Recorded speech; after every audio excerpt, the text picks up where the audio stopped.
Welcome to Storytales. Please like this video and subscribe to Storytales. I hope you enjoy the story. Let's begin. Rowan Granger stood by the stone fireplace, sipping scotch that burned less than the scene unfolding before him. Through the large windows of their Ash Creek home, Oregon's November gloom pressed against the glass like an unwelcome guest. Inside, warmth and tension mingled in equal measure. Everyone gathered around. Maureen Whitlock's voice cut through the din of the Thanksgiving gathering. His mother-in-law stood in the center of the living room, her silver hair swept into an immaculate updo that matched her rigid posture. She wore wealth like armor cashmere sweater, pearls, and that smile that never quite reached her eyes that Rowan's gaze drifted to his daughter.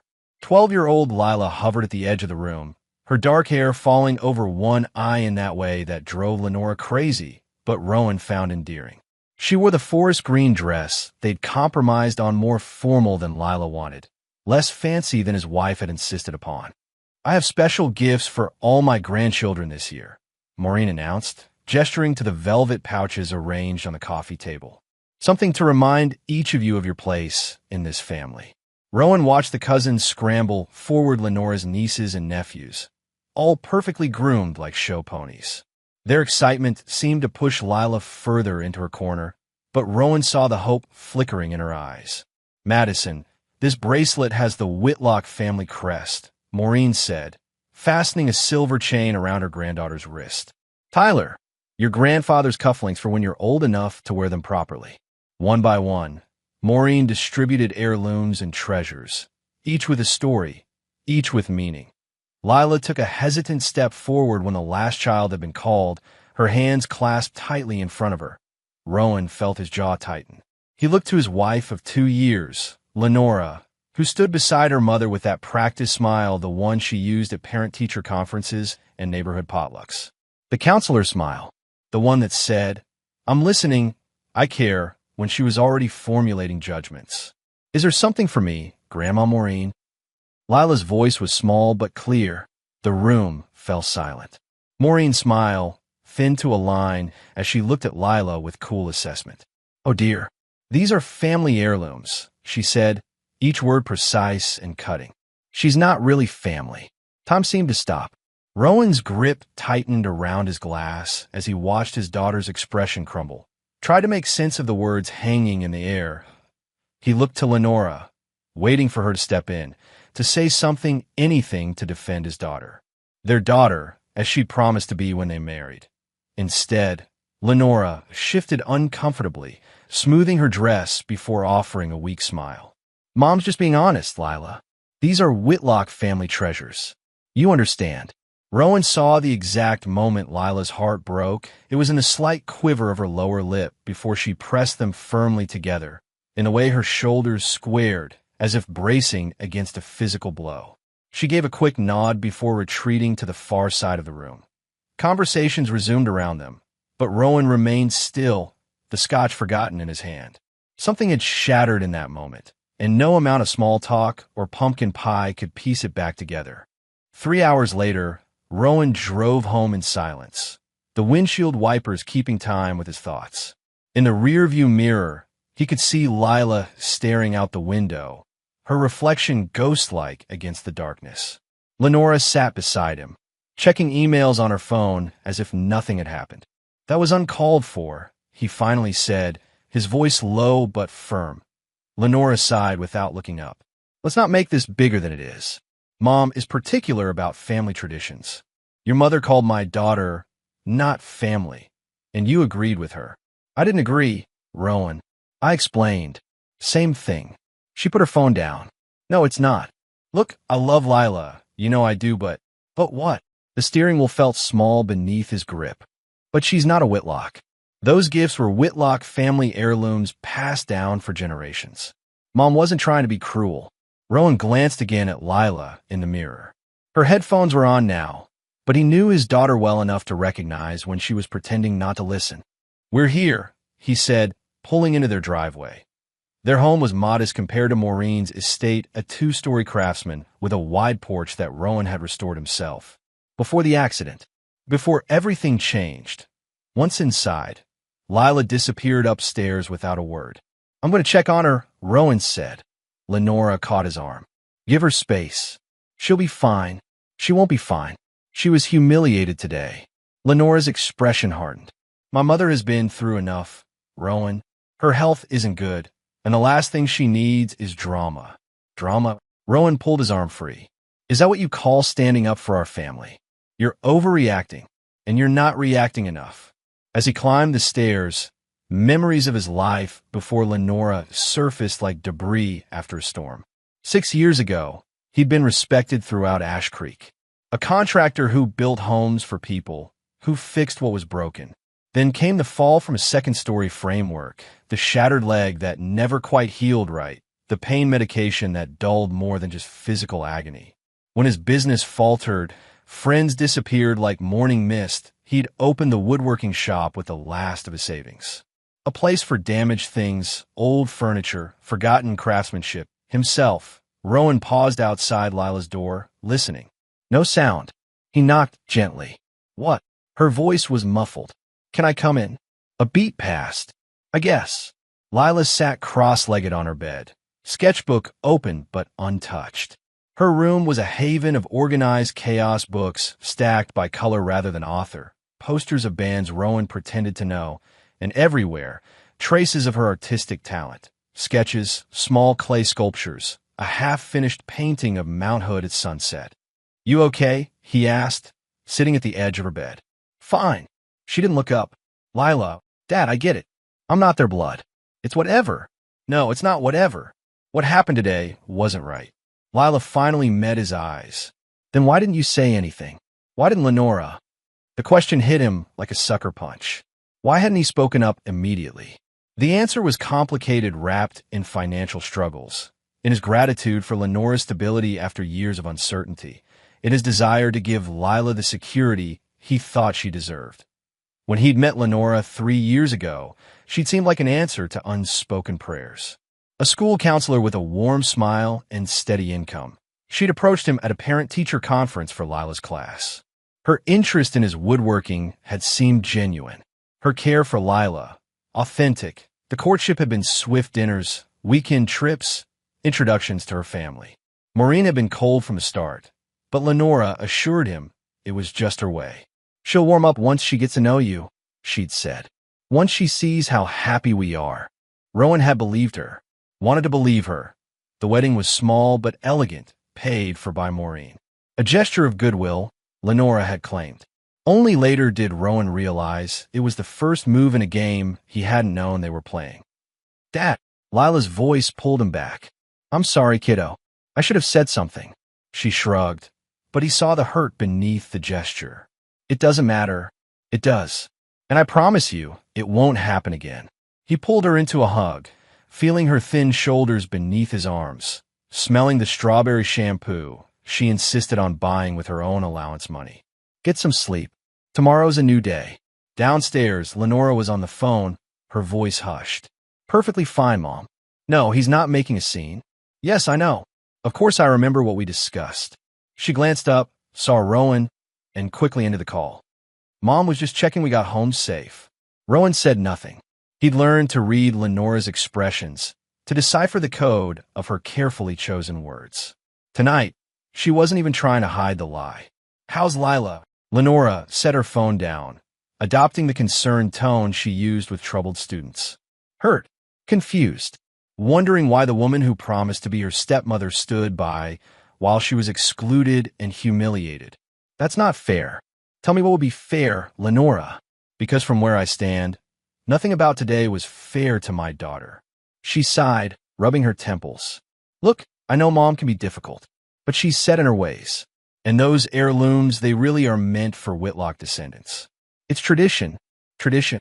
Rowan laughed without humor. Is it also tradition to tell a child she's not family?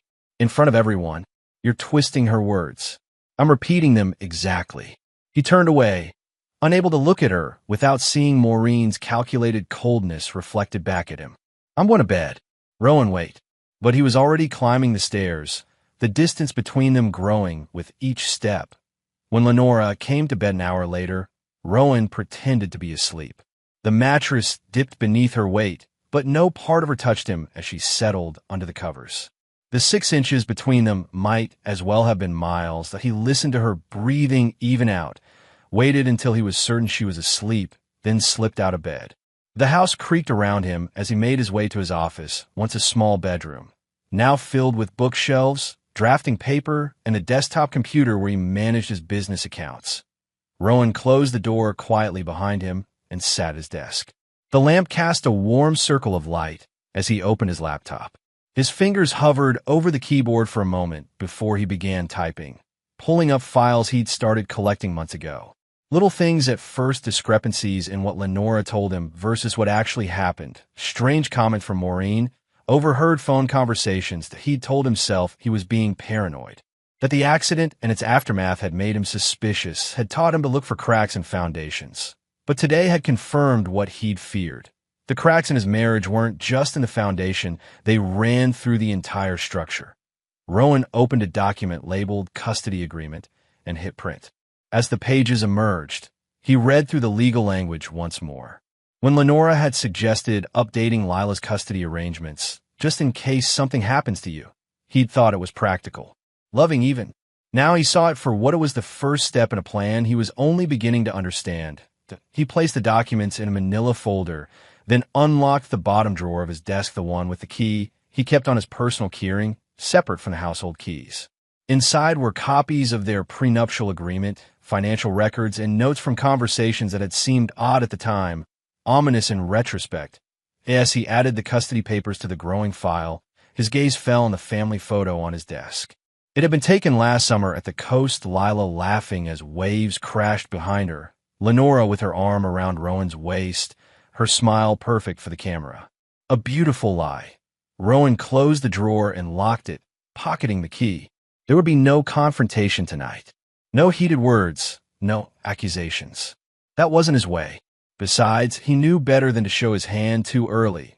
He moved to Lila's room, opening the door just enough to see her sleeping form.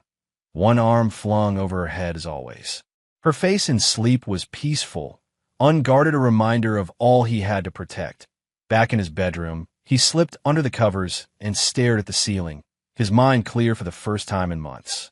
He'd forgiven much over the years: his own father's absence, his first wife's death that left him a grieving single parent, the accident that derailed his career. He'd forgiven Lenora's subtle criticisms, her mother's not-so-subtle disdain, the way they both sometimes looked at Lila, as if she were an inconvenient truth rather than a bright, creative child. No more forgiveness. Not this time. Outside, rain began to fall, steady and determined against the windows. Rowan closed his eyes, a plan already forming in his mind. The storm was coming, and this time, he would be the one controlling its direction. "You look like hell," Angela Wren said, sliding a cup of coffee across the table. "Not that I'm surprised, given what you just told me." The downtown cafe buzzed with morning activity, college students hunched over laptops, business people grabbing pastries on their way to work. Rowan had chosen it precisely because of its anonymity. No one from Ash Creek ventured this far into Portland's arts district. "I feel like hell," he admitted, wrapping his hands around the warm mug. "I should have seen this coming." Angela's eyes, so much like her sister's, Rowan's first wife, narrowed slightly. "Don't blame yourself for not recognizing a snake before it strikes." She pushed her dark hair behind her ears, the tattoos on her wrist catching the light. "I never trusted Lenora. Too perfect, too practiced. You were right. I usually am." A hint of a smile crossed her face before fading. "But I'm sorry about this. Especially for Lila. How's she holding up?" Rowan sighed, trying to pretend it doesn't bother her. "But I know better. She's tough, like her mom was." Angela's voice softened at the mention of her sister, gone 6 years now.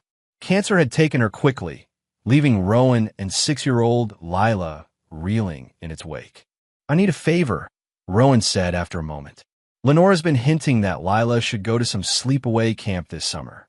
3 months, very exclusive. I didn't think much of it, but now I'm wondering if it's the first step to something else." "Let me guess, Maureen suggested it." "How'd you know?"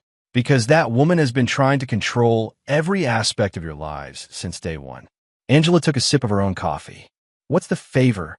I need someone to watch Lila when I can't. Someone I trust completely. Done. No hesitation, no questions. I'd pay you. Don't insult me. She set her cup down with a decisive click. Lila is my niece.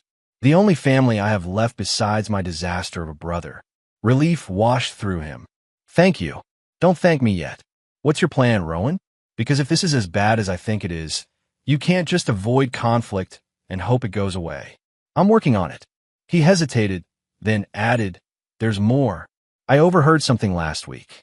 Lenora and Maureen talking when they thought I was in the workshop. What kind of something? Legal terms.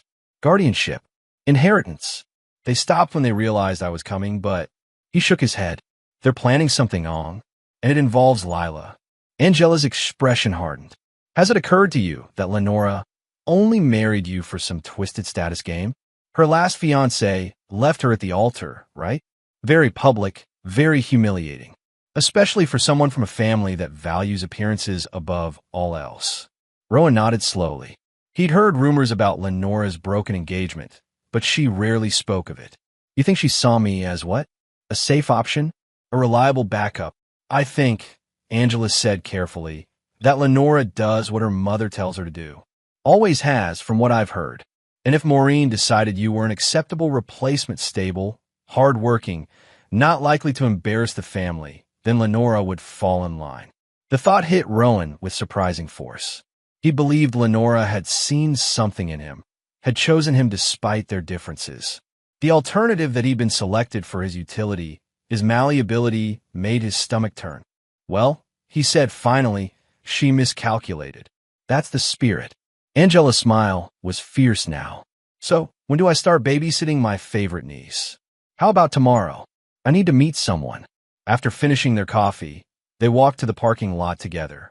As Angela unlocked her car, she turned to Rowan with a serious expression. You know I've got your back, right? Whatever you need. I know. He hugged her briefly. Tell me something, did you ever like Lenora? Honestly? No.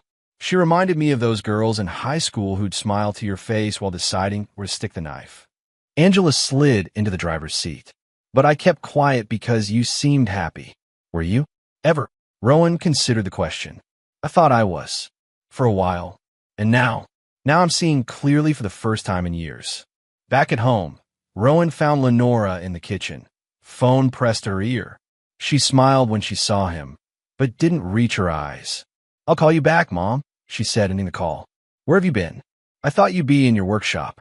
Had coffee with Angela. A flash of something annoyance? Concern? Crossed Lenora's face. Angela Wren? Your ex-sister-in-law? That's unexpected. Is it? Rowan kept his tone neutral. She's Lila's aunt. Of course. It's just been so long since you've mentioned her. We're reconnecting. Lenora moved to the refrigerator, her back to him. That's nice. Speaking of connections, Mom wants us to come for dinner next weekend. Just adults. And Lila, Mom thought it might be boring for her. All business talk, you know how it is. I'll ask Angela to watch her. Lenora turned, surprise evident. You've already arranged that? Just now, actually. Rowan kept his expression mild, giving nothing away. Problem? No problem. She smiled again, that counselor's smile. It's good she'll be with family. The emphasis was slight but unmistakable. Rowan let it pass, watching as Lenora returned to preparing dinner. Her movements were efficient, practiced just like everything else about her. Later, as they ate in near silence, Rowan caught snippets of Lenora's one-sided conversation with Lila. Questions about school, comments about her outfit choice, subtle criticisms disguised as helpful suggestions. Lila answered politely but briefly, her eyes darting occasionally to Rowan as if seeking rescue. After dinner, Lenora excused herself for a bath. The moment she was upstairs, Lila's shoulders relaxed visibly. Hey, Rowan said, gathering plates. You remember your Aunt Angela? Lila frowned. Mom's sister. No, your mom's sister. My first wife's sister. The distinction felt important suddenly. The one with the tattoos who sent you that art set last Christmas. Recognition dawned. Oh yeah, she's cool. She's going to watch you next weekend while I go to dinner with Lenora and Maureen. Lila's face fell. Why can't I come? Trust me, you don't want to. but I thought maybe afterward, you and I could do something. Just us. A small smile. Like what? Whatever you want. Can we go to Powell's? The big bookstore downtown. Absolutely. As he loaded the dishwasher, Rowan heard Lenora's phone buzz on the counter. He glanced at the screen without touching it. A text from Maureen. Call me when he's not around. We need to discuss the summer arrangements and the meeting with G. Gideon Mars, Rowan guessed. Maureen's lawyer. The pieces were falling into place, and Rowan didn't like the picture they were forming. You want the good news or the bad news? Gideon Mars asked, leaning back in his leather chair. His office overlooked the Willamette River, the afternoon sun glinting off the water. Rowan had known Gideon since high school, the smart-mouthed kid with a knack for debate, who'd gone on to become one of Portland's most sought-after family lawyers. They'd lost touch over the years, but reconnected after Rowan's accident, when Gideon had helped him navigate the insurance maze. Bad first. Gideon nodded, sliding a document across the polished desk. You signed this 2 months ago, according to the date. Rowan scanned the page, recognition dawning. This is the Guardian contingency form Lenora said was standard for blended families. There's nothing standard about it. Gideon pointed to a paragraph near the bottom. This clause gives Lenora partial custody of Lila if you become incapacitated, a term that's left deliberately vague. Could be physical injury, mental health issues, even substance abuse. Rowan's blood ran cold. I was on pain medication after the surgery on my leg. Prescribed, legal, which could be twisted into dependency with the right spin. Gideon's expression was grim. There's more. This rider, the one initialed here, allows for Lenora to petition for full custody if the partial arrangement proves untenable. She wouldn't. She might not. But Maureen would. Gideon leaned forward. Look, I don't want to overstep, but Maureen Whitlock has a reputation. Old money, old grudges, old ways of doing things. If she decides someone isn't worthy of her family name, she doesn't just cut ties, she destroys them. Rowan ran a hand over his face. What's the good news? The document isn't filed yet. It's prepared, signed, but not submitted to the court. Which means we have time. Time for what? To build your case. Gideon pulled out another folder. I've drawn up new documents, ones that protect Lila's interests and yours. We need to get these filed before they move on theirs. Rowan looked at his old friend with newfound appreciation. Why are you helping me like this? A shrug. Because I remember what you did for me junior year when those seniors were using me as a punching bag. Because your kid deserves better. Because I've seen what Maureen Whitlock does to people who cross her, and I don't want that happening to you. What does she do? Uses every connection, every favor owed, every skeleton in every closet until there's nothing left. Gideon's smile was humorless. But she's not infallible. No one is. Rowan signed the new documents, feeling a weight lift from his shoulders. Thank you. Don't thank me yet. This is just the beginning. Gideon gathered the papers. And Rowan? Watch your back. If they're already preparing custody documents, they're serious. As Rowan drove home, pieces of the puzzle continued falling into place. Lenora's sudden interest in his medication after the surgery. Her suggestion that he see a therapist for anger issues he didn't have. The pamphlets for boarding schools that had appeared on her desk. They weren't just trying to separate him from Lila, they were building a case against him. That'd be why the time he reached home, anger had hardened into resolve. This wasn't just about his marriage anymore. This was about protecting his daughter from people who saw her as an obstacle rather than a child deserving of love and stability. Lenora was in the kitchen when he arrived, chopping vegetables with precise movements. How was your day? She asked without looking up. Productive. Yours. Fine. Mom called she wants to move the dinner to her house instead of the restaurant. More private. Fine by me. She glanced up, seemingly surprised by his easy agreement. Really? I thought you might object. Why would I? It's just dinner. A flicker of suspicion crossed her face before she masked it with a smile. Great. I'll let her know. Rowan dropped his keys on the counter, deliberately casual. By the way, I ran into Gideon Mars today. Remember him? From the insurance stuff after my accident. The knife paused mid-chop. Vaguely. He's doing well. Family law now. Very successful. Rowan watched her closely. It's good to have friends in useful places, isn't it? Lenora resumed chopping. her movements slightly less fluid. I suppose so. Where's Lila? Upstairs. Homework. The knife came down with more force than necessary. Rowan, is everything okay? You seem different lately. He smiled, the expression not reaching his eyes. Everything's fine. Why wouldn't it be? As he climbed the stairs to check on Lila, Rowan knew the battle lines had been drawn. Lenora would be calling Maureen the moment he was out of earshot, reporting this conversation, analyzing his behavior. Let her. He'd stopped being predictable the moment he'd discovered their plans. Can I see that one? Lila pointed to a small wrapped box on the gift table. The birthday party for Tyler Lenora's sister's son was in full swing. The backyard of Maureen's estate transformed into a carnival complete with a small carousel and cotton candy machine. The hostess, Madeline Lenora's sister and Maureen's younger daughter, smiled with cold politeness. Oh, that's special for Tyler from Grandma. Family tradition, you know. The emphasis on family wasn't lost on Rowan, who stood nearby pretending to admire the elaborate cake. 3 weeks had passed since Thanksgiving, and the pattern had only become more obvious. Lila was being systematically excluded while maintaining the thinnest veneer of inclusion. She'd been invited to the party, but not included in the games. Given a seat at the table, but no party favor. Always on the outside, looking in. Lila's face fell for just a moment before she recovered. Cool. I'm going to get some cake. Rowan watched her walk away, shoulders squared against rejection. Pride and fury warred within him, pride at her resilience, fury at the necessity of it. She's handling it well, Lenora said, appearing at his side. Handling what well? You know. She gestured vaguely. The family dynamics. You mean being treated like an unwanted house guest by your family? Yeah, she's a trooper. Lenora sighed. Rowan, please. Not here. Where then? When? Because it's been weeks, Lenora, and nothing's changed. These things take time. Mom is set in her ways, and you're all too happy to let her be. Rowan stepped back, creating distance between them. I'm taking Lila home. The party's not over.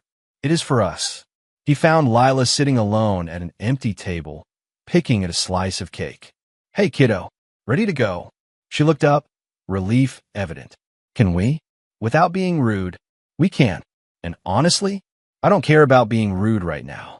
As they walked to the car, Lila was quiet, lost in thought. It wasn't until they were halfway home that she spoke. Dad, why do they hate me? The question hit him like a physical blow, harder because he'd been expecting it, dreading it. They don't hate you, Lila. Then why do they treat me like I'm nothing? He gripped the steering wheel tighter. Because they're broken people. And broken people sometimes try to break others to feel better about themselves. Am I broken? God, no. Rowan glanced at her, heart aching at the genuine uncertainty in her voice. You're perfect exactly as you are. Then why doesn't Lenora stick up for me? She promised she would when you guys got married. She said we'd be a real family. The betrayal in her voice cut deep.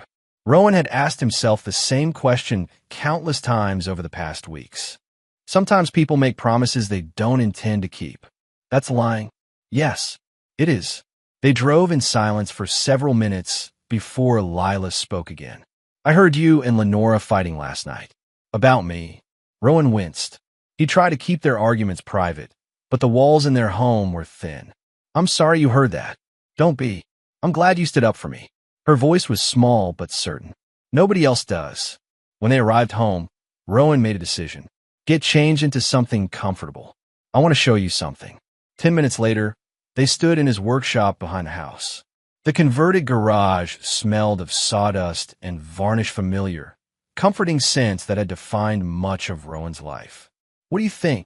He gestured to a half-finished piece of furniture in the corner, the beginnings of a chest, the wood of warm cedar that glowed in the afternoon light. Lila ran her hand over the smooth surface. It's beautiful. What is it? It's going to be a hope chest. They used to be traditional gifts for daughters of place, to keep special things, memories, treasures. Rowan picked up a piece of sandpaper. I thought we could build it together. Something that's just ours. Really, for the first time in weeks, genuine excitement lit up her face. You let me help? I'm counting on it. Here. He handed her the sandpaper. Start with this piece. Nice and smooth, following the grain. As Lila carefully began sanding, her brow furrowed in concentration. Rowan felt a moment of perfect clarity. This connection, this shared creation was worth fighting for. Worth any battle that lay ahead. Dad, Lila looked up, dust on her cheek. Can I put a secret compartment in it? For special stuff? He smiled. Absolutely. It's your chest. We'll make it exactly how you want it. Hours passed as they worked side by side, the tension of the day dissolving in the rhythm of their shared task. When Lenora's car pulled into the driveway, Rowan checked his watch, surprised by how late it had gotten. We should clean up, he said. Dinner time. Lila brushed sawdust from her clothes. Can we work on it again tomorrow? Every day until it's finished. As they walked back to the house, Lila slipped her hand into his something she hadn't done in months, claiming she was too old for that kid stuff. The simple gesture nearly undid him. Lenora was in the kitchen, her expression tight. You left without saying goodbye. We said goodbye to the birthday boy, Rowan replied evenly. That seemed sufficient. Mom was upset. Maureen is often upset. It's her natural state. Lila slipped away to wash up, leaving them alone in the kitchen. What were you doing in the workshop? Lenora asked, her tone carefully modulated. Working on a project with Lila. What kind of project? The question seemed innocent, but Rowan caught the calculation behind it. A cedar chest. For her. Like a hope chest. Lenora's laugh was forced. How old-fashioned. Some traditions are worth keeping. He moved past her to wash his hands at the sink. Unlike treating a child like an outsider in her own family. We're back to that. We never left it. Rowan dried his hands, turning to face her fully. Your family has made it clear where Lila stands. And you've made it clear where you stand. With them. That's not fair. Stop saying that. Stop hiding behind what's fair and face what's true. His voice remained low, controlled. You promised to be a mother to her. Instead, you've been an accomplice to her exclusion. Lenora's mask slipped, just for a moment. You don't understand the pressure. For Maureen? I understand it perfectly. What I don't understand is why you let her dictate how you treat a child. It's complicated. It's actually very simple. Rowan stepped closer. Either Lila is family all the way, no exceptions, or she isn't. And if she isn't, then neither am I. Fear flashed in Lenora's eyes. What are you saying? I'm saying choices have consequences. You and Maureen have been making choices for months now. Did you really think there wouldn't be a reckoning? Before she could respond, Lila returned, her hair damp from washing up. The conversation halted abruptly, but the atmosphere remained charged, like the air before a lightning strike. That night, long after Lila and Lenora had gone to bed, Rowan sat in his workshop, hands moving automatically over the cedar chest. Each stroke of sandpaper, each careful measurement, was an act of defiance against those who would separate him from his daughter, that a plan was taking shape, not just defensive measures, but a counteroffensive. If Maureen and Lenora were building a case against him, he would build one of his own. One based on truth rather than manipulation, that he needed evidence. And he knew exactly where to start. You always were a Boy Scout, Curtis Finn said, leaning back in his chair. They sat in a corner booth of a hole-in-the-wall diner 20 miles outside Ash Creek, far from prying eyes. Always prepared. Rowan smiled thinly. Not prepared enough, apparently. Curtis still built like the linebacker he'd been in their Army days, despite the gray at his temples, shook his head. Don't beat yourself up. People like Maureen Whitlock make careers out of manipulating others. She's had a lifetime of practice, and her daughter learned well. Rowan pushed a thumb drive across the table. Everything's here: photos, emails, voice recordings, plus documents showing the custody maneuvers they've been planning. Curtis pocketed the drive. And the tax stuff? You're sure about that? Positive. Maureen's been using shell companies to hide income for years. The really interesting part is that she's put Lenora's name on several of the forms, making her daughter complicit, possibly without Lenora even realizing the full implications. Smart. Insurance to keep Lenora in line. Curtis whistled low. Nasty piece of work, your mother-in-law.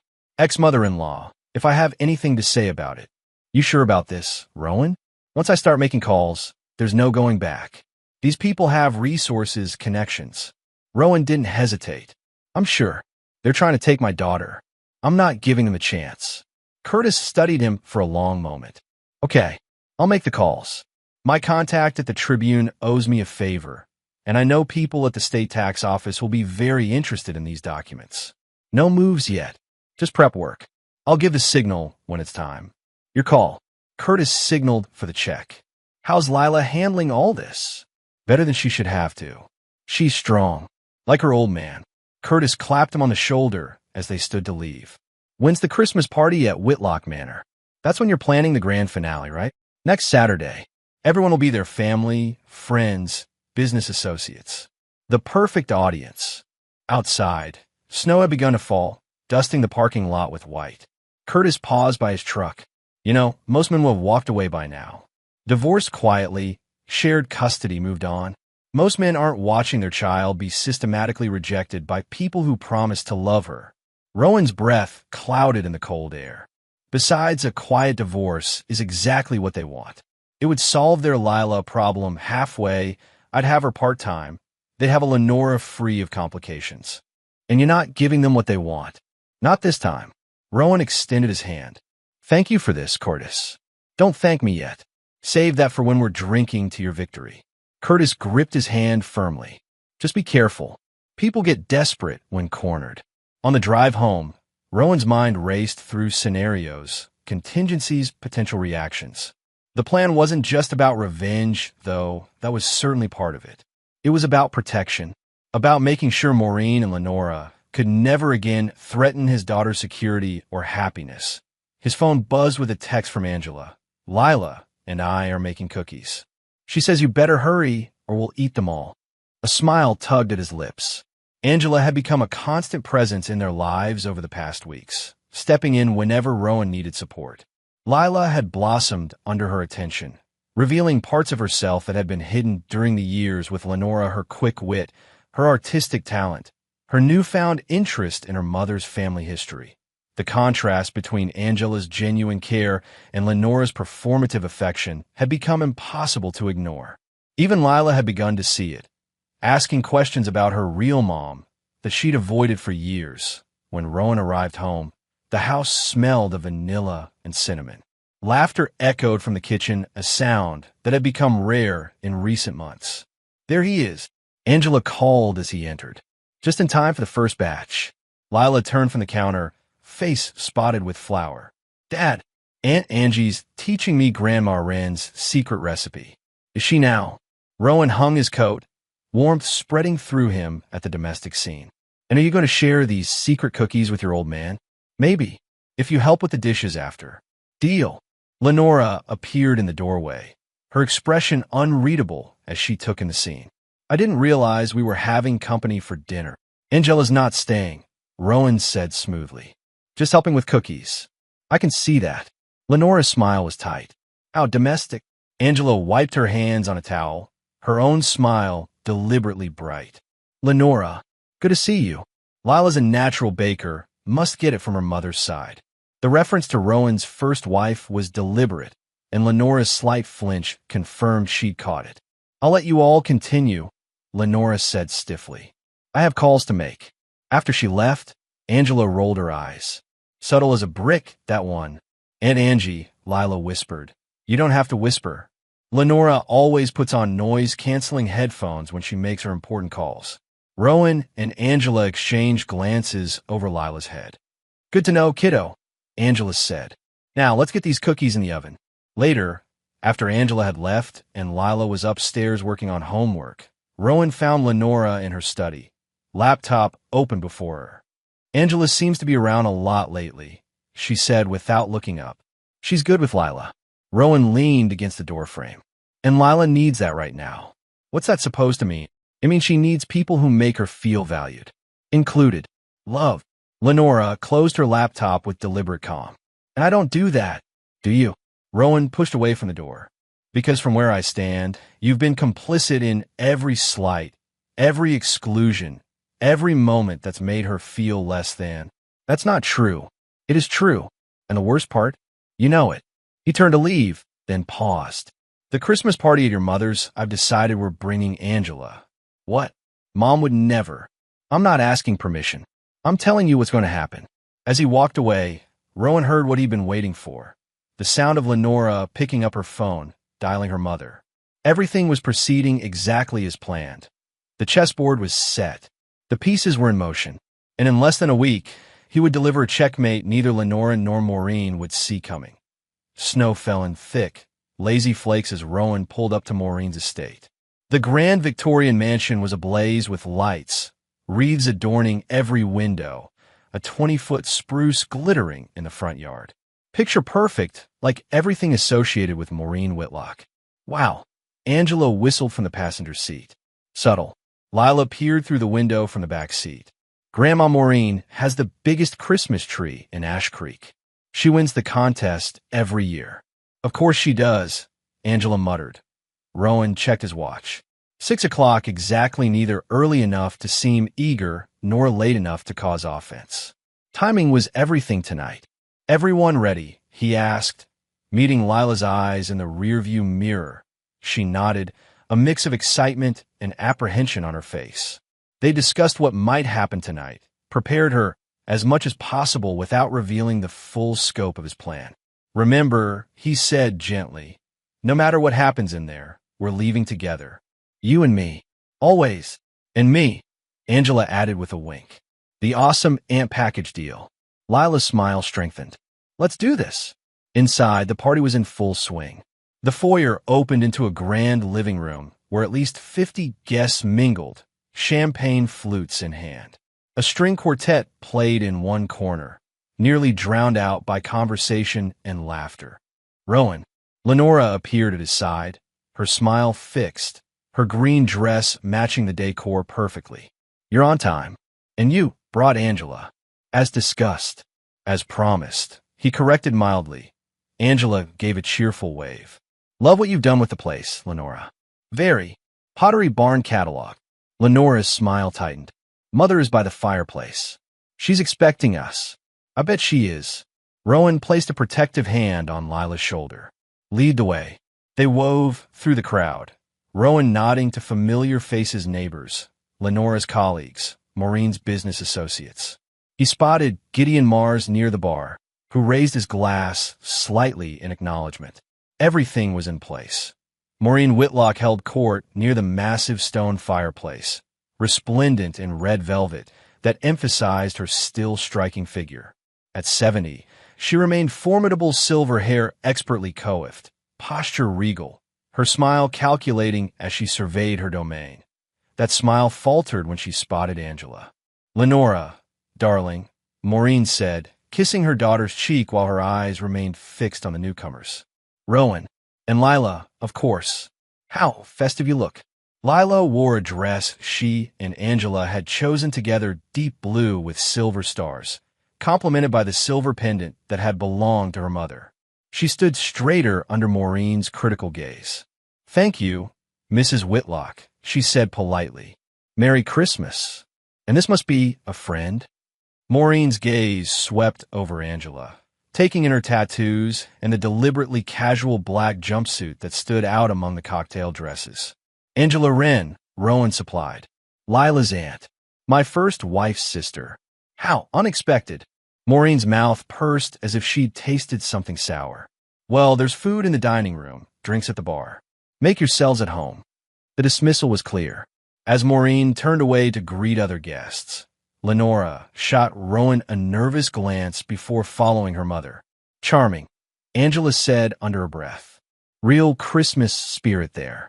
Come on, Rowan said to Lila. Let's find those famous cookies your classmate Tyler was talking about.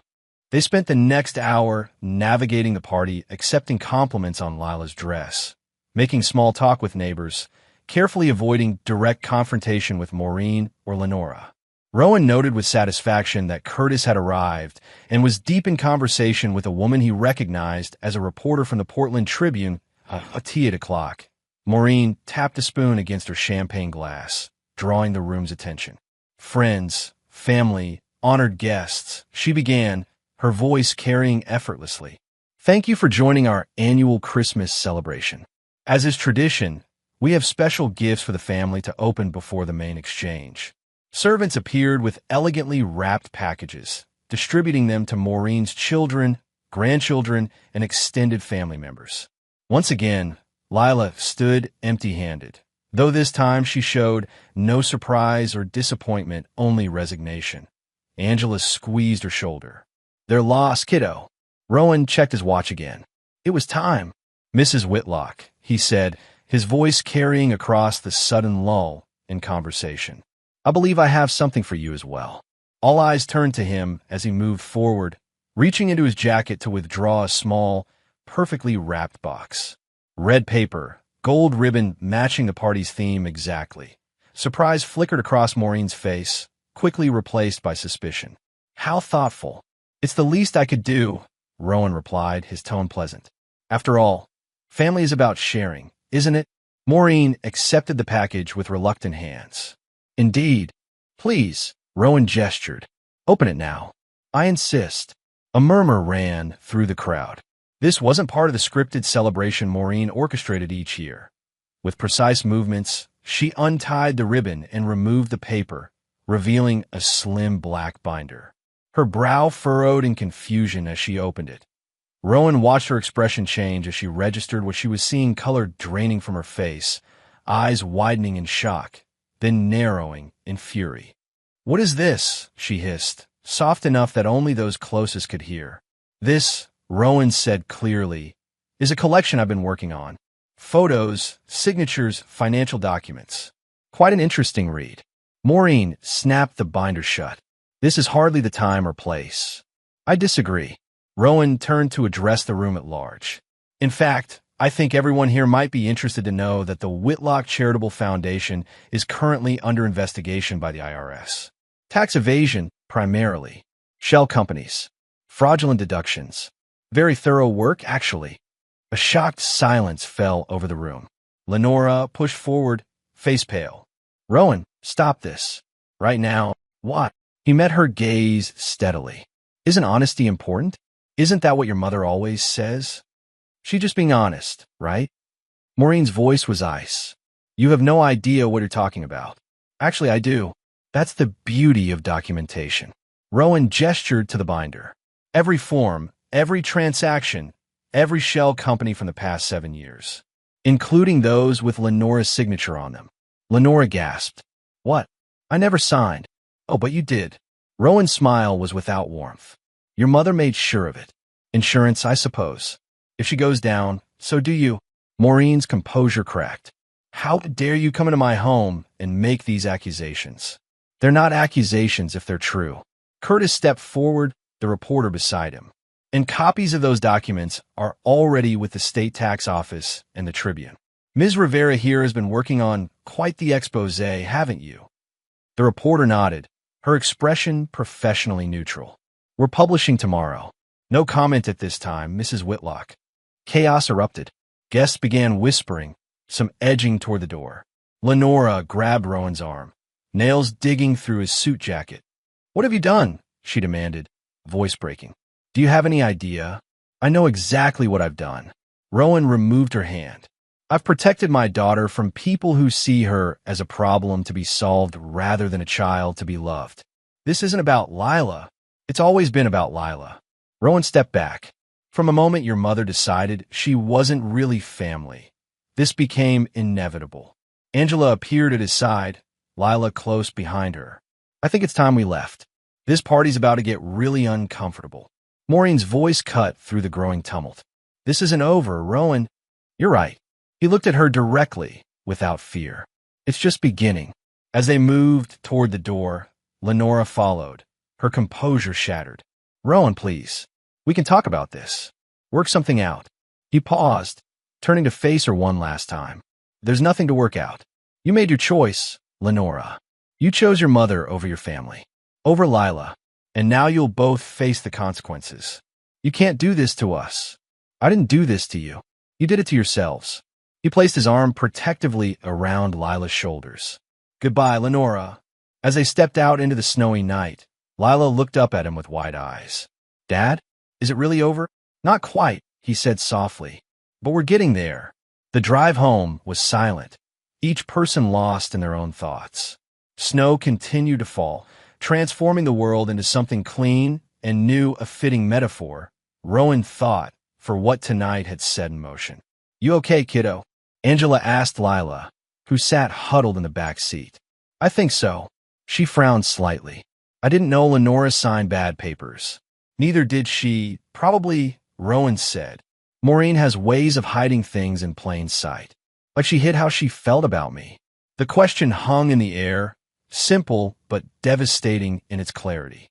"Yeah," Rowan answered finally. "Exactly like that." At home, Rowan sent Lila up to change while he and Angela sat at the kitchen table, the events of the evening settling around them like dust after an explosion. "That," Angela said, pouring them each a whiskey, "was something else. It's not over yet. What else could possibly?" She was interrupted by the sound of tires on the driveway. Well, that didn't take long. Rowan moved to the window. "It's Lenora. Alone.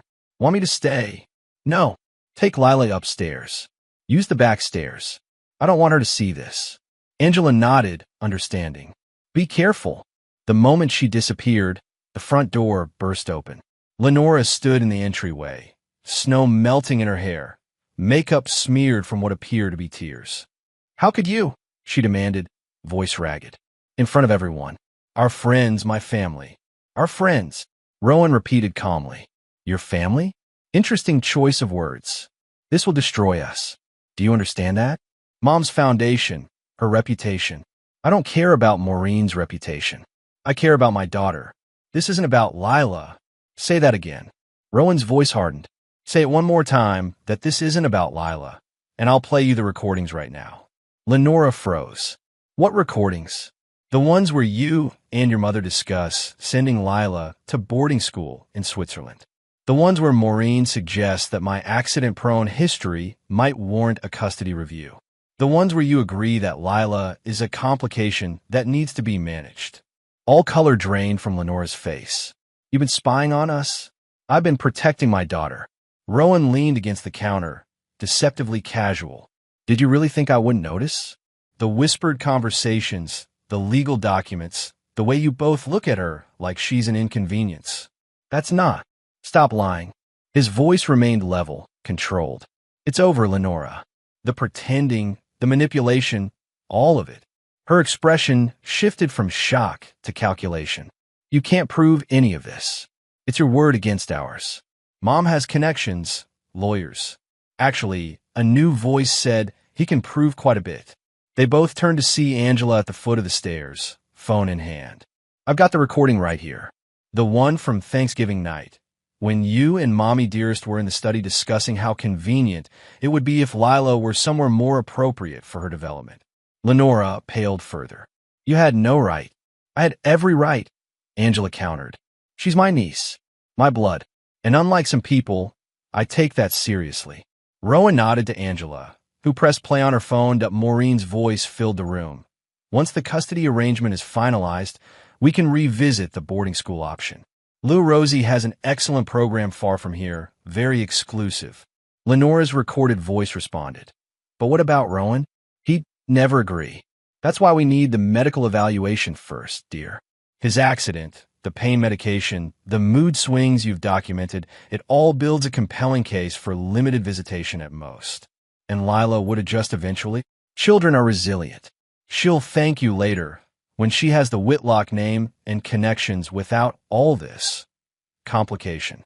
Angela stopped the recording. "There's more. A lot more. Curtis has copies. So does his reporter friend." Lenora seemed to crumple, sinking onto a kitchen chair. "You don't understand. Mom is always, she doesn't accept failure. After Jason left me at the altar, she was so angry, so disappointed. When I met Rowan, she saw a way to rehabilitate me. A respectable man, a stable influence. But Lila was always the sticking point. Mom doesn't like complications." "And you?" Rowan asked quietly. "What's your excuse?" She looked up, tears tracking through her makeup. "I just wanted to make it work. To keep everyone happy. Everyone except Lila. I did try in the beginning. I really did. But Mom, you don't know what she's like when she decides something. I know exactly what she's like. And now, so will everyone else." Rowan crossed his arms. "The Tribune is running the story tomorrow: financial fraud, child neglect, the works. Curtis made sure of it." Lenora's head snapped up. Curtis Finn? Your army buddy? The same. He's a community organizer now. Very connected in local media. This will ruin us. That, Rowan said simply, was the point.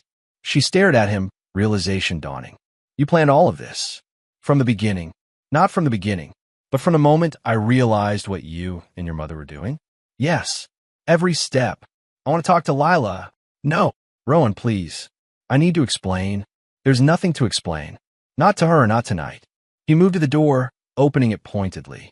You should leave. We both know you won't be coming back. Lenora stood slowly, dignity reassembling itself in fragments. This isn't the end. It is for us. Rowan's voice was final. Divorce papers will be delivered in the morning. The prenup you insisted on is very clear about infidelity and criminal activity. You walk away with what you brought in. Nothing more.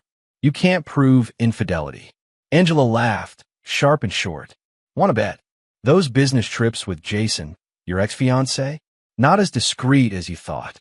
Shock registered on Lenora's face. How did you? Small town. People talk. Especially hotel staff. Angela crossed her arms, mirroring Rowan's stance. Like I said, copies. Evidence. Lots of it. Defeated, Lenora moved to the door. She paused on the threshold, looking back at the home she would never enter again. I did care for her, you know. In my way. Your way wasn't enough, Rowan said. It never would have been. After she left, Angela let out a long breath. Well, that was intense. Thanks for the backup. Always. She glanced toward the stairs. Think Lila heard any of that? Probably. Rowan ran a hand through his hair. I'll talk to her in the morning. Explain what I can. For what it's worth, Angela said, I think you did the right thing. The only thing, given the circumstances. I know.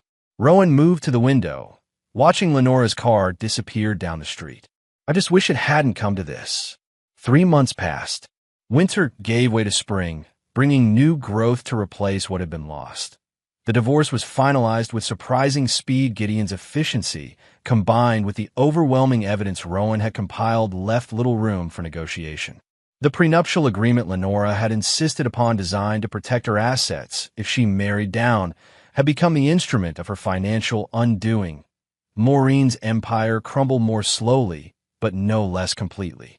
The tax fraud investigation had expanded to include banking irregularities, misappropriation of charitable funds, and evidence of bribery.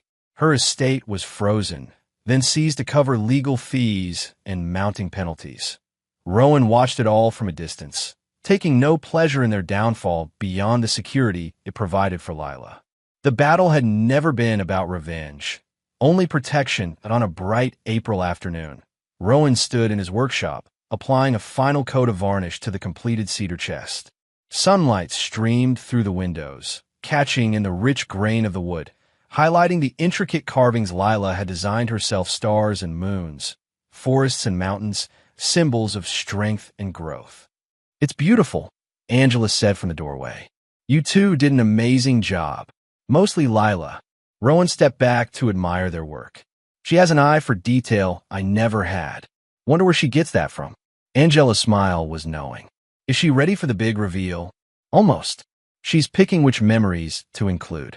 They'd worked on the chest throughout the divorce proceedings, through the media storm that followed the Tribune's expose, through the quiet afternoons when Lila would ask difficult questions about family and belonging. Each session in the workshop had been a form of therapy, a rebuilding of trust and security, as tangible as the chest taking shape beneath their hands. She's different, Angela observed. Stronger, more sure of herself. She is. Pride colored Rowan's voice. She always had it in her. She just needed space to grow, and a father who would move heaven and earth for her. Rowan shrugged, uncomfortable with the praise. Any parent would do the same. We both know that's not true. Angela checked her watch. I should get going. Dinner shift starts in an hour. Thanks for stopping by. And for everything else. That's what family does. She gave him a quick hug before heading out. Call me tomorrow. Let me know how she likes it. After Angela left, Rowan put the finishing touches on the chest, checking each joint and seam one last time. Perfect. Or as close to perfect as human hands could make it. Dad, Lila's voice called from the house. Can I come out yet? 5 more minutes, he called back. Final preparations. He placed the chest in the center of the workshop, angling it to catch the afternoon light, then hung the brass key on a blue ribbon, Lila's favorite color. Okay, he said, opening the door. It's ready. Lila entered, carrying a cardboard box filled with objects he couldn't quite see. She stopped short when she saw the finished chest. Wow, she breathed. It's even better than I imagined. The chest stood about 2 feet high and 3 feet long, its cedar surface polished to a warm glow. The lid featured the constellations Lila had designed, inlaid with lighter wood, while the sides displayed mountain scenes. The secret compartment they'd built together was invisible unless you knew where to press a small knot in the wood that, when touched in just the right way, released a hidden drawer. Want to do the honors? Rowan handed her the key. With careful movements, Lila unlocked the chest and lifted the lid. The scent of cedar filled the air, fresh, clean, promising. Now for the important part, she said, kneeling beside the box she'd brought. The memories. One by one, she removed items and placed them in the chest, explaining each one. A sketch of her mother, Rowan's first wife, done from an old photograph, that a small piece of wood from the first project they'd ever built together, at a seashell from their last trip to the coast before the accident, a birthday card Angela had sent when Lila turned 10. Photos spanning years: Lila as a toddler, Lila with Rowan at various ages, Lila with her friends, with Angela, moments of joy preserved in time. When the chest was nearly full, she reached into the box one last time and withdrew a folded piece of paper. What's that? Rowan asked. My list. She unfolded it carefully. Of what real family means. I've been working on it. She handed it to him. In her neat handwriting, he read, Real family stands up for you, even when it's hard. Real family sees you for who you are, not who they want you to be. Real family builds things together, not just chests, but trust. Real family stays when others leave. Real family forgives mistakes, but remembers promises. Real family isn't always blood, but it's always love. Rowan swallowed hard against the sudden tightness in his throat. This is perfect, Lila. Not quite. She took the paper back, placed it in the chest, then looked up at him. One more thing. From her pocket, she withdrew a small wooden carving, a tree with spreading branches, roots extending deep. Rowan recognized it immediately. He'd carved it years ago, when Lila was just a baby, a symbol of the family they would build together. I found it in your desk when I was looking for tape, she explained. Is it okay if I put it in? It's more than okay. He knelt beside her. It belongs there. She placed the carving in the center of the chest, arranging the other items around it. When she was satisfied, she closed the lid gently, the lock clicking with soft finality. So, she said, leaning against his shoulder, what happens now? Rowan put his arm around her. This child who had endured so much yet emerged stronger. This girl becoming a young woman before his eyes. Now, he said, we keep building. One day at a time. Together, always together. He looked at the chest, at the memories safely stored inside, at the future stretching before them, uncertain but full of possibility. This is what real family looks like, Lila. This right here. She smiled, the expression reaching her eyes in a way it hadn't for too long. I know, Dad, she said simply. I know. Outside, spring sunshine painted the world in colors of renewal and hope. Inside the workshop, father and daughter sat beside the chest they'd built together, not just of wood and nails, but of resilience and love, of hard-won wisdom and unbreakable bonds. The past was behind them. The future was theirs.